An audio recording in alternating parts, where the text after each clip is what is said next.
नमस्कार, मैं हूं प्रगति और आप देख रहे हैं गुड रिटर्न्स। हाल के दिनों में हमारे देश में आईपीओस का चलन बहुत बढ़ा है। लगभग हर सप्ताह कई सारी कंपनियां होती हैं जो आईपीओस लेकर आती हैं। इनमें से कुछ आईपीओस होते हैं जो मेन बोर्ड यानी कि बड़ी बड़ी कंपनियों के आईपीओस होते हैं, उनके बारे में चर्चाएं खूब होती हैं।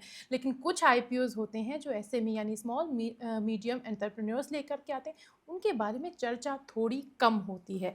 आज ऐसी ही एक कंपनी के आईपीओ के बारे में हम बात करेंगे। उस कंपनी के बारे में मेरा दावा है, भले ही आपने उसका नाम ना सुना हो या आप उसके बारे में जानते ना हो, लेकिन उस कंपनी के बनाए प्रोडक्ट्स के बिना फिलहाल लगता है कि आमतौर पर किसी की भी ज़िंदगी में गुजारा नहीं होगा। यानी आप किसी ना किसी तरह से उनके प्रोडक्ट्स का इस्तेमाल करते ही होंगे। 2007 में स्टेशनरी डिवीज़न में इन्होंने अपनी शुरुआत की थी, लेकिन 2019 में इन्होंने पैकेजिंग इंडस्ट्री में एंट्री की। 90,000 स्क्वायर फीट का प्रेजेंट टाइम में इनका प्लांट है, जो कि धूलागढ़ वेस्ट बंगाल में है। 19 देशों में ये एक्सपोर्ट करते हैं। 650 से ज़्यादा एम्प्लॉयज़ हैं। 25+ इंटरनेशनल कस्टमर्स हैं। अपने सेक्टर की, कम शब्दों में, सीधे शब्दों में कहें तो अपने सेक्टर की धुरंधर है ये कंपनी। अब ये पब्लिक डोमेन में आ रहे हैं, मार्केट में लिस्ट करने की तैयारी कर रहे हैं, आईपीओ ला रही है कंपनी। अगर अभी तक नहीं समझे तो बता देते हैं कि हम बात कर रहे हैं ग्लेन इंडस्ट्रीज की। क्या करती है ये कंपनी, क्यों खास है ये आईपीओ, और हम क्यों आज इसके बारे में बात कर रहे हैं, सब कुछ पता चलेगा आपको, क्योंकि आज हम अपने इस प्रोग्राम में सीधे बात करने वाले हैं ग्लेन इंडस्ट्रीज लिमिटेड के चेयरमैन, प्रमोटर और डायरेक्टर ललित अग्रवाल जी से। एक्सक्लूसिव बातचीत होगी, सब कुछ जानेंगे उनकी कंपनी के बारे में उन्हीं के सीधे मुंह से, यानी कि कोई किसी सूत्र का हवाला नहीं दिया जाएगा। वो खुद बताएंगे अपनी कंपनी के बारे में, क्यों खास है, क्या है आईपीओ लाने का मकसद। चलिए शुरू करते हैं। ललित जी, बहुत बहुत स्वागत है आपका गुड रिटर्न्स पर। थैंक यू प्रगति जी, बहुत बहुत धन्यवाद आपके प्लेटफॉर्म पे आने के लिए। थैंक यू सबसे सो। पहले तो आपने बहुत बहुत अच्छा सब्जेक्ट टच किया कि एसएमई इंडस्ट्रीज के बारे में लोग कम जानते हैं। दैट इज वेरी ट्रू, क्योंकि एसएमई को कोई इतना इंपॉर्टेंस नहीं देता है। बट ये एसएमई का प्लेटफॉर्म खुलने के बाद में that platform is open. Secondly, आपने टच किया कि हमारे प्रोडक्ट के बारे में, that our products are very essential for today's present living. ये भी आपका कहना बहुत सही है, क्योंकि आज के दिन में लोगों को कन्वीनियंस चाहिए। People are very much habituated ordering food. After COVID, it has become even more important, and people are looking for the convenience, ordering food and sitting at home. Yes तो दैट इज ऑल्सो ट्रू कि हमारा product उनके लिए एक convenience का माध्यम है। Sir, हमने कंपनी का नाम बता दिया और आपने बताया कि ये कंपनी के प्रोडक्ट्स, हमने भी अपने इंट्रोडक्शन में कहा कि आपके प्रोडक्ट्स के बिना फिलहाल आज की ज़िंदगी में स्पेशली वीकेंड तो नहीं बीत सकते। तो थोड़ा सा डिटेल में बताएंगे कि आप किस तरह के प्रोडक्ट्स बनाते हैं। और उसी पे अभी हम आते हैं। अब हमारे कंपनी के एग्जिस्टिंग प्रोडक्ट रेंज क्या है। हमारे यहाँ पर 3 तरह के प्रोडक्ट्स बनते हैं। सबसे पहले जो हमारा ब्रेड एंड बटर बिजनेस है, फूड कंटेनर्स। फूड कंटेनर्स में हम लोग 25 ml से लेके 4,500 ml तक के प्रोडक्ट्स बनाते हैं बाय इंजेक्शन मोल्डिंग। एंड हमारे ये जो प्रोडक्ट्स है, they are all manufactured by fully automatic machines without touching by hand. अब ये प्रोडक्ट्स हम लोग जो बनाते हैं, हमारी प्रेजेंट कैपेसिटी है 650 टन पर मंथ। इसमें से हम लोग 50% अंदाजन एक्सपोर्ट करते हैं to different countries. About today, आज की बात करेंगे तो मेरे 30 कंट्रीज हमारी लिस्ट में है। हमने अभी रिसेंटली कोरिया को भी खोल दिया है। सेकेंड प्रोडक्ट रेंज है हमारी पीएलए स्टोर, जो कि ज्यादा प्रोमिनेंस में आया। गवर्नमेंट ने पीपी स्टोर्स को बैन किया 2022 में, because they were causing lot of pollution. तो हम लोग पहले से बनाना शुरू कर दिए थे, बट हमारा मेजर इम्फेसिस और इम्पेटस आना शुरू हुआ 2022 के बाद में। तो हम लोगों ने इसमें रफ्तार बढ़ा दी इन्वेस्टमेंट करके। Then we also diversified into manufacturing U shape straw in PLA, जो कि टेट्रा पैक के पीछे में लगते हैं। आप सब लोग आप देखते होंगे कि फ्रूटी लेते हैं, मजा लेते हैं, तो उसके पीछे में स्ट्रॉ लगता है। We manufacture that also, and we have the highest capacity in both the segments, thin wall food container and U shape straw for the made from PLA. हमारा थर्ड प्रोडक्ट रेंज है paper straw, जो कि again it is similar, but क्या है कि बहुत सारे countries में पेपर स्ट्रॉ को ज्यादा प्रेफरेंस देते हैं compare to PLA. So we have the side by side product of paper straw also. We manufacture both straight as well as U-shape in paper straw also. So these are our current product range. Okay sir, आपने बताया कि 3 mainly products हैं आपके, जिसमें food container आता है, U shape आता है और पीएलए स्ट्रॉज़ आती हैं। साथ राइट। में आपने ज़िक्र किया कि 2022 में जो गवर्नमेंट की तरफ से प्लास्टिक पर बैन लगाया गया। तो एनवायरनमेंट, क्योंकि आपका जो बेसिक प्रोडक्ट है वो प्लास्टिक से रिलेटेड है। सबसे पहले हम उसी की बात कर लेते हैं कि एनवायरनमेंट के लिए एनवायरनमेंट कंसर्न को कैसे आप एड्रेस करते हैं? I believe PLA is something which deals with this concern. PLA क्या है कि ये बायोडिग्रेडेबल एंड कंपोस्टेबल प्रोडक्ट है जो कि गवर्नमेंट अलाउ करती है compare to PP polymer products. So ये this is fully compostable and environmental friendly product and all the government across the world are allowing this product to be manufactured. ये पूरा agro based industry से agriculture base से बनता है। Agriculture base से पहले बनता है लैक्टिक एसिड से बनता है पॉलीलैक्टिक एसिड, उसको हम प्रोसेसिंग करके कन्वर्ट करते हैं एंड प्रोडक्ट में। ये जब नेचर में जाता है, it has to go into the composting sites of the municipalities, जहाँ ये कंपोस्ट करके खाद में कन्वर्ट हो जाता है। And again it can be, it is a highly environmentally friendly product and there is no problem about this. अब इसका दूसरे एनवायरमेंटल की जब बात करते हैं तो एक और प्रोडक्ट आता है जो हमारे थिन वॉल फूड कंटेनर्स है, उसकी भी बात कर लेते हैं साइड बाय साइड। जो थिन वॉल फूड कंटेनर्स है ये आज के दिन में पीपी पॉलीमर से बनता है। गवर्नमेंट जो अक्रॉस द वर्ल्ड क्या बोलती है कि आप इसको रिसाइकल करवाइए।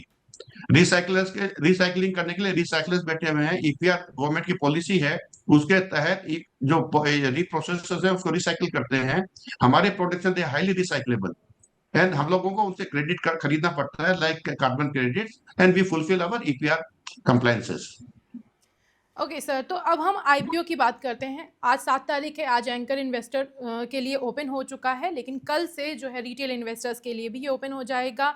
आईपीओ का साइज़ है, यानी कि आप आईपीओ के ज़रिए 63 करोड़ रुपीस जो हैं वो जुटाना चाह रहे हैं। प्राइस बैंड है 90 टू 97 और लॉट साइज़ जो है वो 1200 शेयर्स का है, यानी कि बेयर मिनिमम 2 लॉट साइज़ आपको करने हैं और 2 लाख रुपए तक का इन्वेस्टमेंट आएगा।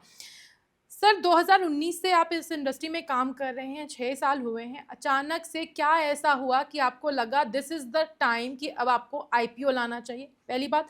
और दूसरी बात जो मुझे जाननी है, वो ये है कि आप आईपीओ से जुटाए हुए फंड का इस्तेमाल कहाँ करेंगे?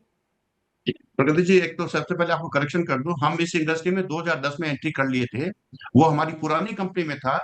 देन आफ्टर सेपरेशन ये नई कंपनी में हमने ट्रांसफर किया उस बिजनेस को, इसलिए आपको 2019 नजर आ रहा है। Otherwise we started manufacturing food container in 2010। I entered in the business in 1998 by started by manufacturing ball point pen. उसके पहले मैंने करीब 30 years I have worked in the industry in various jobs. Not 30, 18 years, sorry. Last assignment was in Israel. I came back from there, started ball pen manufacturing. I studied from BITS Pilani and then I did my masters from IIT Kharagpur. फिर उसके बाद में 18 साल job किया। 18 साल job करने के बाद में बॉल पेन मैन्युफैक्चरिंग स्टार्ट किया। 2010 में thin wall food container manufacturing किया। सेपरेशन के बाद में I started expanding this line because I thought there is a great potential of this line. अब आते हैं पब्लिक इशू के बारे में कि ये हम लोग 2022 से ही कैपेसिटी कंस्ट्रेंट फील कर रहे हैं, क्योंकि हमारे कस्टमर्स हमारे से ज्यादा क्वांटिटी डिमांड करते हैं, लेकिन मेरे पास में कैपेसिटी नहीं है। We are not able to fulfil the requirement. तो 2022 से ही हम लोगों ने प्लान कर लिया था कि will start expanding. Then we zero down के हम लोगों को एक्सपेंड करने के लिए funds we will partly generate through the equity by IPO and partly will generate from term loan. So हम लोगों ने लास्ट ईयर फ्रीज किया कि हमारा करीब 100 करोड़ का प्रोजेक्ट है, उसमें से 50 crore we will take from the banking term loan and 47-48 crore we will take from the IPO. Balance we already invested in land. So this is the status of the investment plan.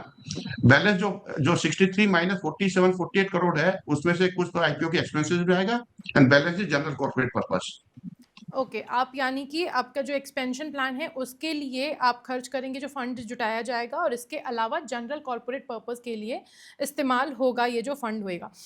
Sir, जो आपका IPO band है वो 92 और 97 इसका price band है और लगभग 2 lot करने होंगे। आपको नहीं लगता रिटेल इन्वेस्टर्स के लिए, जिसको हम टारगेट कर रहे हैं, जिसके पास से पैसा आना है, वहाँ पे 2.25 लाख से 2.5 लाख का जो अमाउंट आएगा, वो कहीं न कहीं एंट्री बैरियर जैसा हो जाएगा कि लोगों के लिए इतना बड़ा अमाउंट इन्वेस्ट करना, आप कैसे देखते हैं इस चीज़ को? देखिए आपका कहना बहुत सही है, लेकिन हम लोगों के हाथ भी बंधे हुए हैं इस मैटर में, क्योंकि these are according to SEBI guidelines and stock exchange guidelines. हम लोग तो चाहेंगे कि हमारे से ज्यादा इन्वेस्टर जुड़े। यदि 2 लॉट की जगह 1 लॉट होगा तो ज्यादा और इन्वेस्टर का नंबर बढ़ेगा, बट इसमें हम लोग कुछ नहीं कर पा रहे हैं। ये हमारे, this is beyond our arena of decision. Okay, so चलिए इसके बारे में हम कुछ नहीं कर सकते, लेकिन कंपनी अच्छी है। अगर मैं आपसे कहूँ कि जिस लाइन में आप हैं, मैन्युफैक्चरिंग में बहुत बार ऐसा होता है कि छोटे-छोटे डिस्रप्शंस जो होते हैं वो पूरी सप्लाई चेन को ख़राब कर देते हैं। तो अगर आपके ऑर्डर बुक के बारे में बात करूँ तो how robust it is? Hypothetically अगर खुदा ना ख़ास्ता किसी भी तरह से कोई स्लो डाउन हो जाता है या सप्लाई डिसरप्ट हो जाती है, तो कितने प्रिपेयर हैं आप उस तरह के हालात के लिए? सबसे पहले आपको बताता हूँ, कोविड का जो डिस्ट्रप्शन जिसने क्रॉस कर दिया, there is no bigger disruption than COVID disruption, and anybody who has cross the COVID disruption can not be disturbed by any other disruptions other than a government or something which is very big failure. तो सबसे पहले तो जहां तक आपकी आती है बात, हम लोगों का डिस्ट्रप्शन का क्वेश्चन आता ही नहीं है, क्योंकि हमारी raw material supply is highly diversified. फिर हम लोगों का मैन्युफैक्चरिंग बेस अभी आज के दिन में एक जगह लोकेटेड है। अब customer base is not, there is no accentuity, there is no propensity of the customer base. We have a very wide distributed customer base. मैं कस्टमर बेस की बात करूं तो हमारे एक्सपोर्ट में we have about 35-40 customers who are buying regularly from us. Domestic में we have distribution network of 200 distributors across India, entire length and breadth of the country. फिर corporate customer की बात करूं तो मेरे पास में जो कस्टमर बेस है, they all are high profile customers. Like मेरे स्टॉल जाते हैं, पार्ले को जाता है, डाबर को जाता है, कोक को जाता है, कैवेंटर को जाता है, केविन केयर को जाता है, अमूल को जाता है, ब्रिटानिया को जाता है, आईटीसी को जाता है, and all the other big brands are buying our straws for the their tetra packs. यदि कॉर्पोरेट सेक्टर में मैं फूड कंटेनर की बात करूं तो we are supplying to many big brands like, आप जैसे मेनलैंड चाइना हमारे से लेता है, बारबेक्यू नेशन लेता है, एब्सोल्यूट बारबेक्यू लेता है, हल्दीराम नागपुर लेता है, हल्दीराम प्रभु जी कलकत्ता लेता है, ऑल द भिकाराम्स लेते हैं कलकत्ता में। इस तरह के हमारे पास में बहुत सारे मल्टीपल कॉर्पोरेट कस्टमर्स जुड़े हुए हैं जो कि हमारे से डायरेक्टली खरीदते हैं, बिसाइड द रिटेल कस्टमर्स जो हमारे डिस्ट्रीब्यूटर सर्व करते हैं। सो हमारा जो कस्टमर बेस है is widely distributed, there is no propensity of customers. Okay, तो इसका मतलब है आप पूरी तरह से आश्वस्त हैं कि अगर किसी तरह का छोटा-मोटा डिसरप्शन आता है, तब भी आपकी कंपनी के फ़ाइनेंशियल पर, आपकी कंपनी के जो ऑपरेशंस हैं, उसके ऊपर कोई भी असर नहीं पड़ेगा।